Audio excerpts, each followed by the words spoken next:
ini adalah peluang bagi para penantang. 60% rakyat Pandeglang itu punya keinginan adanya perubahan. Dilayaninya dengan Pais Pasung, Manyun, Monyong gitu kan.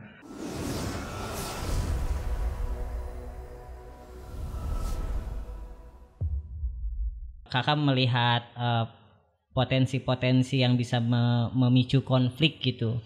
Kayak misalkan tadi kakak bilang bahwa sesungguhnya incumbent sudah satu langkah, katakanlah demikian, satu langkah di depan, karena bisa saja memanfaatkan mesin birokrasi, kemudian memanfaatkan program-program yang sedang dikelola begitu. Itu gimana Kak? Ya, potensi terjadinya gesekan, terjadinya konflik dari persoalan-persoalan ini sangat terbuka. Lagi-lagi sepanjang penyelenggara fair, kemudian pengawasnya juga melakukan fungsinya dengan baik, dia mengontrol apa saja perilaku yang tidak semestinya dilakukan oleh seorang ASN, seorang pejabat di lingkungan Pemkab atau Pemkot atau provinsi sekalipun, bahkan pusat sekalipun, sepanjang dia ASN, aparat penegak hukum, itu kan harus netral. Dia punya hak untuk memilih, tentu saja menentukan pilihannya itu menjadi hak dia, tetapi menyatakan secara terbuka itu tidak boleh. Nah, potensinya terbuka. Di Pandeglang sudah terjadi itu gitu. Ada seorang camat yang melakukan himbauan ajakan untuk memilih incumbent. Gitu. Itu sudah ada yang terbuka. Dan ini saya kira harus disikapi serius oleh Bawaslu, Panwas begitu. Kemudian soal money politik misalnya, apakah ada potensi konflik? Sangat terbuka money politik juga. Tetapi saya justru aneh kepada para politisi di berbagai pelosok tanah air, khususnya di Banten. Kenapa money politik yang paling dikedepankan? Bahwa kita harus nyiram, harus nyebar di hari H-min sekian untuk mendapatkan suara. Adakah jaminan bahwa itu akan mendapatkan simpatik dari pemilih? Nggak ada. Di Banten memang saya perhatikan dari survei itu, baik di Kabupaten Pandeglang, Serang, Tangsel maupun Cilegon, yang namanya money politik, masyarakatnya memang toleran, mau menerima, sekitar 70%-an. 70% rakyat Banten mau menerima, toleran terhadap money politik. Tetapi pertanyaannya, apakah yang mau menerima uang itu lantas serta-merta akan memilih yang memberikan uang? Itu terbalik. 70% orang yang tadi mau menerima gitu ya, toleran terhadap money politik, 70% mengatakan, urusan pilihan urusan aku macek aing. Ini sudah potret ilmiah loh gitu. Tapi kenapa sejumlah politisi atau pasangan calon itu kok ingin fokus ke persoalan itu? Saya pernah buktikan beberapa kali di berbagai daerah, ada sejumlah teman, baik itu yang anggota DPRD kabupaten, kota maupun provinsi. Teman-teman dari hati ke hati, Jal, lu kemarin pilkada, lu kan sekarang jadi anggota dewan nih, iya gitu. Lu kemarin ngeluarin berapa banyak amplop? 10.000 Kak, 10.000 amplop, isinya berapa? Gocap misalnya. Berarti kan 500 juta atau setengah miliar. Terus saya tanya lagi, kamu betul sekarang jadi anggota dewan, suara yang kamu peroleh untuk atas namamu itu berapa ribu? 2.976 Kak. Hanya 2.976 dari 10.000 amplop yang isinya 50.000 rupiah. Ini real loh. Ini real. Ada beberapa orang yang saya tanya mengeluarkan uang, imbang enggak dengan perolehan suara lo? Minimal 50% saja. Dapat 5.000 saja. Enggak Kak, cuma 2.000 sekian ratus. Memang jadi karena akumulasi dari calon-calon lain di partai itu kan. Tapi saya belum menemukan satupun teman-teman yang secara personal dekat dengan saya gitu, ketika komunikasi, lu jadi anggota dewan kemarin ngeluarin berapa? Sekian ribu, 10.000. Perolehan suaranya berapa? Hanya 2.000 sekian. Tapi jadi memang dia perolehan suara untuk pribadinya lebih tinggi dibandingkan dengan calon lain. Atau itu bisa nggak dikatakan sebagai salah satu indikasi sesungguhnya masyarakat sudah mulai melek misalnya? Sesungguhnya masyarakat melek saya kira. Mungkin jangan-jangan ini hukuman buat para politisi, para calon, gitu kan? Gua ambil aja semua. Jangan-jangan yang memilih Rizal tadi tidak dikasih uang pun, tidak dikasih amplop pun, karena sudah kenal dan suka, tanpa dikasih pun dia mungkin akan milih yang 2000 sekian ratus perolehan suara tadi. Sementara yang lainnya ya tadi toleran sih, siapapun yang memberi diambil, ya lumayan lah katanya gitu kan, lumayan. Apalagi pas pileg kemarin ada 10 calon kali 10.000 aja udah 100.000 satu orang gitu. Apalagi kalau satu orang memberikannya 50.000 gitu kan, lumayan lah, kayak mendadak di hari itu gitu. Tapi sesungguhnya pemilih sudah punya pilihan, dia akan memilih siapa. Nggak enak itu tuh teman saya, dia memang tidak ngasih sesuatu berupa uang ke saya, tapi dia saya perhatikan baik, dia perilakunya selama ini keren gitu kan, kiprahnya di masyarakat positif. Ya udah, saya akan pilih dia kalau soal milih. Kalau soal dikasih, masa mau dikasih uang katanya ditolak. Ini ilmiah. 70% rakyat Banten toleran terhadap money politik, tapi dari 70% yang toleran itu, 70%-nya soal pilihan urusan gue. Yang 30% baru siapa yang ngasih uang, itu yang saya akan pilih. Nah sekarang kalau kedua-duanya atau semuanya ngasih uang, siapa yang akan kamu pilih? Kan harus ada yang dipilih juga. Nah itu lagi-lagi ujungnya ketika banyak pilihan adalah orang yang dia kenal dan dia sukai. Nggak mungkin tiba-tiba datang Hao atau siapa, saya nggak kenal, bawa uang 100.000, Kak Wayana, nih partai A atau nomor sekian coblos, nih atas nama Hawadudin. Saya bilang ya ambil aja duit 100.000. Sementara Ijal ngasih 50.000, iya akan saya pilih yang 50.000 itu karena saya udah kenal dan saya suka gitu loh. Jadi kuncinya sederhana, tidak ada logika politik yang berlebihan. Logikanya tidak ada orang yang terpilih tiba-tiba tanpa dia dikenal. Dikenal pun belum tentu dia dipilih karena belum tentu disukai. Ya kan? Mana ada urusannya saya kenal Ijal, tapi Ijal ini saya perhatikan buruk sekali perilakunya misalnya. Kemudian saya tidak suka. Ngapain? Apa alasannya saya memilih Rijal? Toh saya kenal tapi saya tidak suka. Gitu. Kenal saja pun kalau tidak disukai belum tidak akan dipilih, apalagi tidak kenal. Gitu. Oke. Nah, itu tadi ya. Nah, kemudian ini kan kita menghadapi pilkada berbeda dari tahun-tahun sebelumnya, Kak. Begitu. Karena dampak ya dari pandemi. Nah, ini menurut Kakak sendiri gimana soal para calon lah, katakan begitu, para calon melakukan sosialisasi, kemudian antusiasme masyarakat sendiri misalnya menghadapi pilkada serentak ini di tengah pandemi, dan persoalan kampanye juga saya kira akan mengalami perbedaan yang drastis begitu, Kak, karena kita tahu bahwa dampak dari pandemi ini sangat-sangat kita tahulah sangat besar begitu. Itu gimana, Kak? Jadi memang pilkada tahun ini berbeda dari pilkada kapanpun. Persoalan pandemi COVID-19 ini menjadi momok yang menakutkan bagi semua orang, bagi banyak pihak, kecuali orang-orang tertentu, masyarakat tertentu, komunitas tertentu yang memang dia sudah bisa memprediksi dan dia sudah terbiasa pola hidup sehat dan seterusnya. Nah, terkait bagaimana soal strategi sosialisasi atau kampanye yang dilakukan oleh para kompetitor atau oleh para kontestan di ajang pilkada di semua daerah, saya kira tentu ruangnya akan terbatas. Tidak akan ada yang namanya kampanye terbuka melibatkan ribuan orang di satu titik karena terkait dengan protokol kesehatan. Betul. Jangankan untuk kampanye nanti, untuk sekedar proses pendaftaran, deklarasi pendaftaran di KPU saja 3 hari kemarin, Jumat, Sabtu, Minggu, 4, 5, 6 bulan September ini, Mendagri sudah mengeluarkan surat edaran gitu, dilarang melakukan arak-arakan dan melibatkan banyak warga masyarakat. Di KPU-nya juga dibatasi, hanya sekian orang yang boleh masuk ke area situ. Nah, apalagi dalam proses kampanye. Bagaimana caranya? Ya, sesungguhnya ini keren juga, lebih efisien bagi para kandidat. Biasanya harus mengumpulkan 100 orang, 500 orang, pasang tenda, pasang sound system, kursinya segala macam. Tentu itu kan urusannya uang. Betul. Gitu. Sekarang lebih efisien, karena dibatasi, saya kira KPU atau penyelenggara di masing-masing kabupaten, kota, dan provinsi akan mengeluarkan aturan sesuai dengan kondisinya.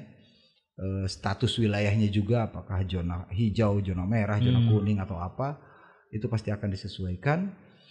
Dan caranya adalah yang paling efektif bagaimana menggerakkan timnya, baik tim partai politik, koalisi, ataupun tim jaringan lain yang dia miliki, tim keluarga kah, jaringan relawan atau duta atau apapun namanya yang mereka bentuk untuk bekerja secara maksimal di wilayah masing-masing begitu. Kalau mengandalkan kunjungan kandidat semata misalnya, bayangkan di Kabupaten Serang, di Kabupaten Pandeglang udah mah wilayahnya luas, apalagi di Pandeglang jalannya buruk seburuk-buruknya di Republik ini gitu. Kita misalnya atau kandidat, kita lah calon bupati, calon wakil bupati. Ijal misalnya punya agenda ke 500 titik, saya punya agenda ke 500 titik, artinya 1000 titik akan kita sasar. Sementara pemilih di sini 1 juta misalnya, cuman 1000 titik kali 50 orang, cuman berapa? Sedikit sekali gitu loh. Betul. Yang kita jangkau. Oleh karena itu tidak bisa mengandalkan pribadi kita para calon, maka pasukannya, timnya yang harus bergerak secara sistematis, terukur, terencana dengan baik. Program-programnya, kemudian bagaimana mempengaruhi atau kiat untuk merogoh hati rakyat agar yakin kepada calon yang diusungnya, kemudian memilih begitu. Itu tergantung kepada tim yang dibentuk, apakah militansinya bagus, karena sering sekali ditemukan tim sukses itu ya timnya yang sukses. Gitu, timnya sukses. Disuruh apa, oi di sana gimana, siap Kak Haji, beres. Di sebelah sana gimana, siap Bu Haji, pokoknya mah beres. Giliran dicek, ternyata zong gitu. Nah itu jangan sampai para kandidat dimanapun saya kira dikibuli oleh orang-orang yang tadi orientasinya bukan bagaimana dia berusaha untuk mengantarkan kandidat menjadi seorang pemimpin, tetapi justru menggerogoti tim gitu. Atau hari ini dia datang ke tim A, besok dia datang ke tim B dengan gagahnya ngomong, tenang Kak Haji, daerah kecamatan A B C D mah enak kantong abdi. AS 1000 mah. AS pokoknya tenang be, jerot, ya kan? Beres dari sini datanglah ke sana lagi ke seberang. Teh Haji pokoknya mah urusan abdi belah di mah. Pokoknya mau kudu mundur salengkah ge cenah tina Teh Haji. Jerot. Jadi dua-duanya ditipu.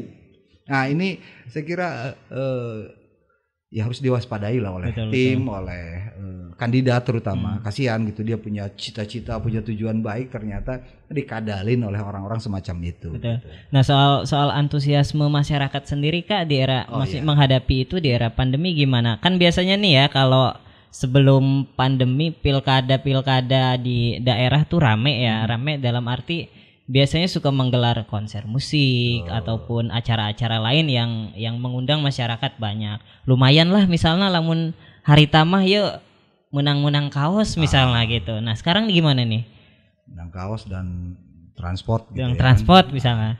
Ya, kalau melihat situasi sekarang, antusiasme masyarakat untuk pilkada relatif rendah saya lihat dibandingkan dengan pilkada sebelumnya. Karena tadi ruang gerak masyarakat aja dibatasi, kemana-mana harus pakai masker.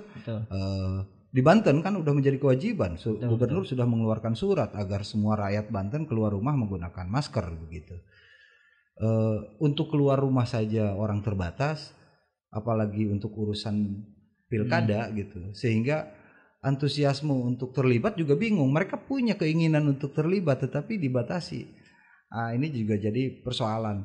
Tinggal ini harus disiasati oleh penyelenggara saya kira, bagaimana agar pada saatnya nanti partisipasi masyarakat untuk ikut menggunakan hak pilihnya di TPS itu yang harus tetap dijaga setidaknya.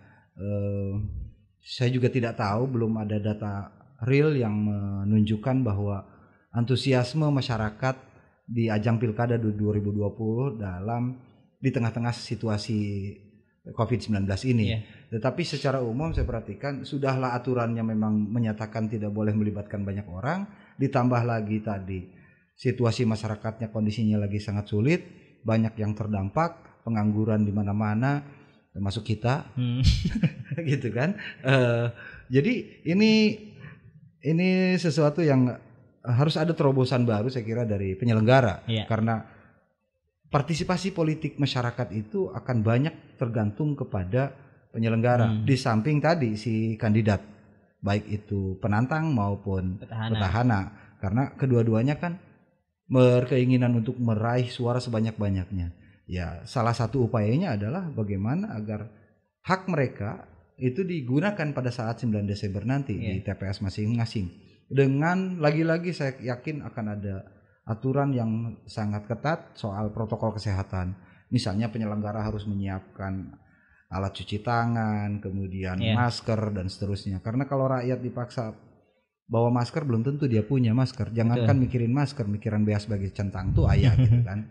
Nah, ini sebuah agenda yang perlu dipikirkan sekira oleh penyelenggara agar secara kualitas demokratisasi di Indonesia di daerah-daerah ini pada Pilkada 2020 tetap terjaga atau bahkan lebih baik, tetapi setidak-tidaknya terjaga. Jangan sampai partisipasi pemilih yang biasanya juga di Banten rata-rata di bawah 70%, 65% gitu, atau di kisaran itu loh, paling lebih sedikit 56%, 60%. Nah, untuk nambah lagi mungkin repot, tapi setidak-tidaknya pertahankan partisipasi pemilih pada Pileg Pilpres 2019 kemarin, karena itu banyak kepentingan. Jadi partisipasinya akan lebih bagus. Kalau sekarang tinggal tadi itu, kalau orang merasa yakin bahwa penantang adalah merupakan jawaban atas harapan-harapan dia di tengah situasi misalnya dia tidak percaya lagi kepada incumbent. Nah, ini bagaimana agar penantang berupaya menggiring mereka yang punya hak pilih untuk menggunakan hak pilihnya. Ya, tentu saja incumbent dengan segala keleluasaannya, dengan segala fasilitasnya, sungguh pun sejak ditetapkan menjadi calon dia harus cuti, ya kan? Kemudian digantikan oleh seorang PJ dari provinsi, misalnya kalau itu levelnya kabupaten kota. Tetap saja jaringan-jaringan yang dia miliki koneksitasnya masih terjaga, masih terbangun. Nah, ini yang harus diwaspadai oleh semuanya. Ya, penyelenggara lah punya peran yang paling utama untuk bagaimana partisipasi pemilih agar tetap bertahan setidaknya di tengah situasi yang serba sulit ini. Ruang gerak masyarakat juga dibatasi begitu. Oke. Nah, ini terakhir kayaknya nih Kak. Saya pengen minta pandangan dan harapan Kakak gitu terkait dengan pilkada serentak yang ada di 4 kabupaten kota di Banten ini. Harapan Kakak sendiri gimana nih selaku salah satu orang yang punya perhatian lebih terhadap dunia demokrasi di Banten ini? Ya, salah satu upaya kita dalam berbagai event pilkada ataupun dalam berbagai diskusi adalah bagaimana agar kualitas dari penyelenggaraan pesta rakyat, katanya pesta rakyat begitu, itu secara kualitas tetap terjaga. Tadi money politik, saya tidak akan pernah menyarankan kepada siapapun untuk melakukan money politik karena itu akan mengotori demokrasi sendiri gitu. Betul. Secara kualitas itu akan buruk.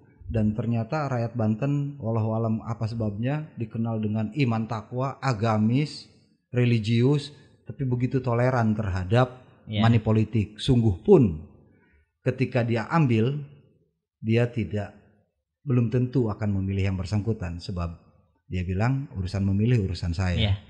Nah, jadi ini juga sebuah otokritik bagi kita semua. Ada apa dengan diri kita? Kenapa kita begitu toleran kebanyakan kepada money politik?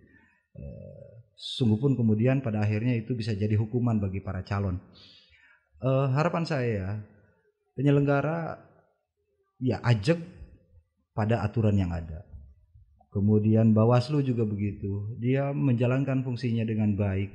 Manakala itu ada pelanggaran, ya tindaklah dalam kapasitasnya tentu saja, tindak tidak pandang bulu, tidak pilih kasih bahwa mentang-mentang ini mah saudaranya calon atau siapa begitu orang besar kita anggap, ya perlakukan dengan yang sama.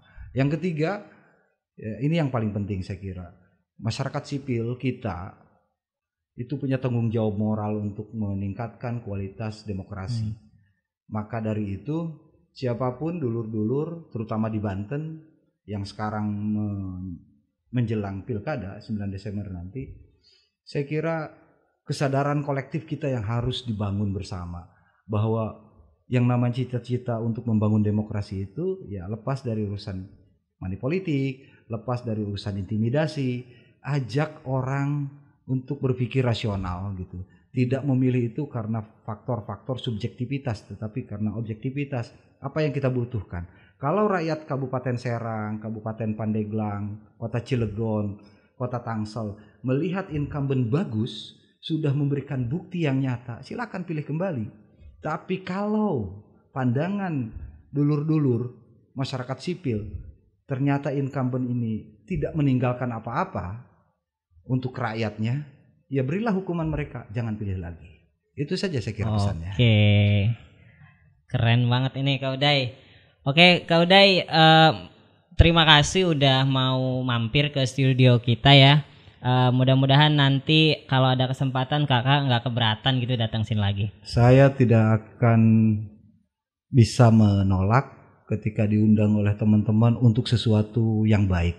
Jika kira-kira ada manfaatnya sekecil apapun, dengan senang hati ketika saya sehat, ada waktu, ada ruang seperti ini. Kapanpun insya Allah saya berkenan untuk diskusi seperti ini. Atau tidak di ruangan ini pun haridang soalnya. Haridang. Ini singgungan buat CEO atau apapun studio ini gitu. Siap Kak. Terima kasih banyak Kak Uday atas waktunya. Sami-sami. Mudah-mudahan informasi tadi yang baru saja disampaikan oleh Kak Uday ini bisa memberi manfaat buat kita semua, terutama teman-teman yang berada di daerah yang akan menghadapi pilkada serentak 2020 di Banten ini bisa lebih timbul lagi kesadarannya bahwa kita bukan hanya memilih calon bupati dan wakil bupati, akan tetapi juga menentukan masa depan pembangunan daerah kita. Itu saja. Terima kasih, saya Rizal. Nanti kita akan ketemu lagi di konten selanjutnya. Cek 1 2 3. Assalamualaikum warahmatullahi wabarakatuh. Waalaikumsalam warahmatullahi wabarakatuh.